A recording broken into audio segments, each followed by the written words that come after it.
जय श्री माता, श्री आदिशक्ति माता, श्री निर्मला देवी माँ की जय। सहयोग आज का महायोग है। सहयोग में हम श्री आदिशक्ति श्री निर्मला माता जी की फोटो के सामने बैठकर दीपक जलाते हैं, उनसे विनती प्रार्थना करते हैं।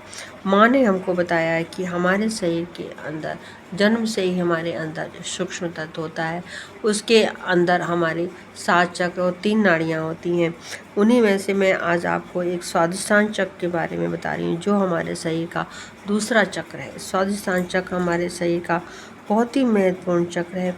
इसको स्वादिष्टान चक्र को रोज़ सुबह हमको शुद्ध करना चाहिए। स्वादिष्टान चक्र हमको रोज़ सुबह और शाम दोनों टाइम को शुद्ध करना चाहिए, क्योंकि स्वादिष्टान चक्र हमारे लीवर की देखभाल करता है।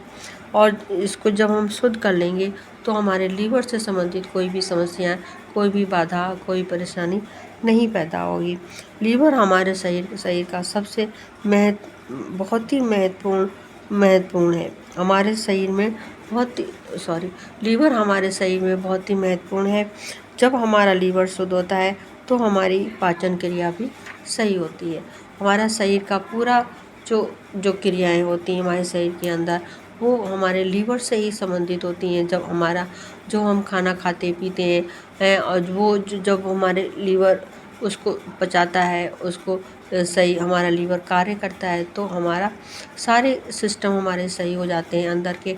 हमें कोई परेशानी नहीं पैदा होती है और हमें लीवर से संबंधित कोई भी बीमारी भी नहीं होती। हमारा शरीर भी स्वस्थ रहता है और हमारी सारी बीमारियां भी जो है ख़त्म हो जाती हैं। और जो पाचन से संबंधित बीमारी है या लीवर से संबंधित हमारी जो भी बीमारी है वो भी नहीं होती है। और अगर स्वादिष्टान हमारा चक्र खराब हो जाता है, लीवर से संबंधित हमारी जो भी परेशानी है, जैसे पैनक्राइज है और पलिया है, इस टाइप की जो बीमारियां होती हैं, ये हमारे स्वादिष्टान चक्र से संबंधित हैं। ये स्वादिष्टान चक्र ही इनके ऊपर अपना नियंत्रण बनाए रखता है। तो जब हमारा स्वादिष्टान चक्र शुद्ध होगा तो इस प्रकार की बीमारी नहीं पैदा होगी। आप लोग देखते होंगे आजकल ज़्यादा लोगों को पैनक्रियाज की समस्या हो जाती है, कहीं प्लीहा की समस्या हो जाती है, तो वो इस स्वादिष्टान चक्र के खराब होने से ही होती है। हमारे शरीर के अंदर जो भी ये सहयोग जो है वो साइंस के ऊपर आधारित है और आध्यात्मिक भी है।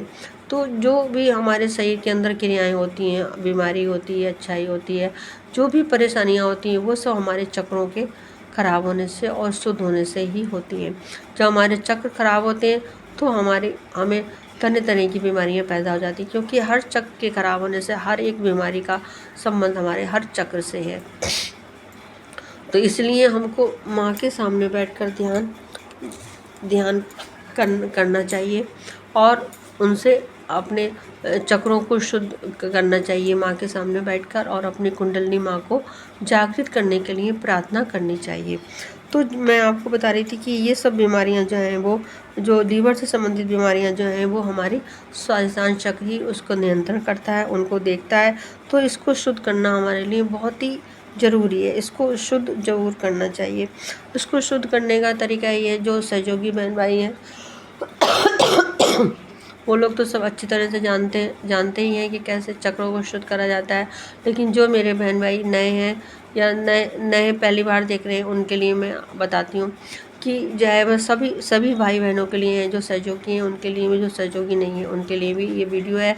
इसको अच्छे से समझें कि जब श्री माता जी के सामने आप बैठें, उनके सामने दीपक जलाएं, उनसे विनती प्रार्थना करें और अपने हाथ खोलकर बैठे, माँ को नतमस्तक हों, अपनी गलतियों की माफ़ी मांगे माँ से, क्योंकि हम ना जाने अनजाने में कितनी गलतियाँ कर देते हैं। उन्हीं गलतियों का असर फिर हमारे शरीर पर होता है, हमारे परिवार में होता है, हमारे घर में होता है।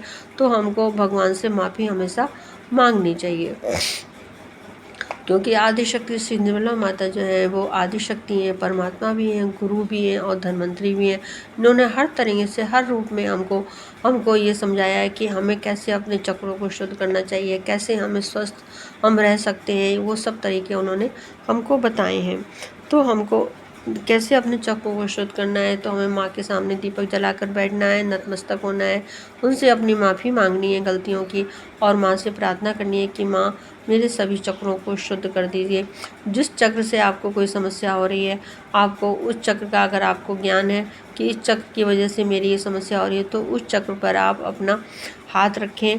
अगर बायां बायां चक्र आपका कोई ख़राब हो रहा है, बाईं नाड़ी का चक्र कोई ख़राब हो रहा है, आपको पता है उसके बारे में, तो आप बायां हाथ माँ के सामने करें और सीधा हाथ उस चक्र पर रखें और माँ से प्रार्थना करें कि माँ मेरे इस चक्र को शुद्ध कर दीजिए। अगर दाएं नाड़ी का चक्र आपका कोई ख़राब हो रहा है, आपको उसका ज्ञान है, आपको पता चल रहा है, तो आप अपना सीधा हाथ माँ के सामने करें और बायां हाथ उस चक्र पर रखें और माँ से प्रार्थना करें कि माँ मेरे इस चक्र को शुद्ध कर दीजिए। और कुंडलिनी माँ को जागृत करने के लिए माँ से प्रार्थना करें।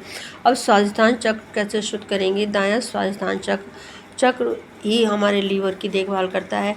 तो दाएं स्वादिष्ठान चक्र जो है हमारा दायां पैर और पेट जो जोड़ है, जिसको हम जांग भी बोलते हैं, ये हमारा स्वादिष्ठान चक्र है। और ये दोनों तरफ हमारा यही स्वादिष्ठान चक्र होता है। बाएं तरफ बायां कहलाया जाता है, दाएं तरफ दायां कहलाया जाता है। तो दाएं स्वादिष्ठान चक्र पर हम बायां हाथ रखेंगे और सीधा हाथ माँ की तरफ करेंगे और माँ से प्रार्थना करेंगे कि माँ मेरे दाएं स्वादिष्ठान चक्र को शुद्ध कर दीजिए।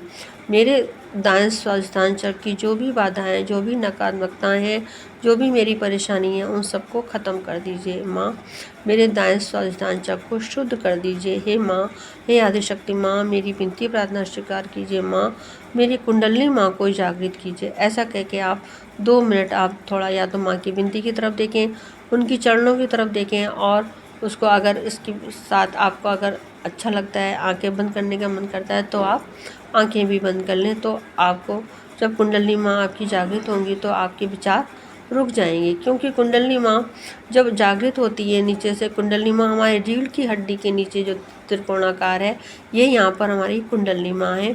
तो ये कुंडलिनी माँ यहाँ से जब उठती हैं तो हर चक्र से वो जब होती हुई गुजरती हैं, जिस चक्र से वो गुजरती हैं उस चक्र को वो शुद्ध करती हैं और इसी प्रकार से वो आगे बढ़ती चली जाती हैं। कुंडलिनी माँ, अगर मौका लगा तो मैं आपको दिखाऊंगी फ़ोटो कुंडलिनी माँ कैसे जागृत होती हैं। माँ ने सब प्रत्यक्ष में दिखा रखा है, कोई भी मन गढ़ंत या कोई कहानी नहीं है। लेकिन हमारे पास अभी उतना वो नहीं है व्यवस्था जिससे मैं आपको फ़ोटो दिखा सकूं। मैं फ़ोटो अवश्य दिखाऊंगी। जैसे आप लोगों ने देखा होगा कि जो है वो बीपी नापने वाला जो पारे वाला जो मशीन होती है, जब आप बीपी नापते हैं तो वो एक एक करके धीरे धीरे करके ऊपर उठता है पारा। इसी प्रकार से हमारी कुंडलिनी माँ भी ऐसी ही उठती हैं, जागृत होती हैं, हर चक्र से गुजरती हैं, हर चक्र को शुद्ध करती हुई चली जाती हैं और आगे हमारे सहस्त्रार तालु भाग में वो आ जाती हैं।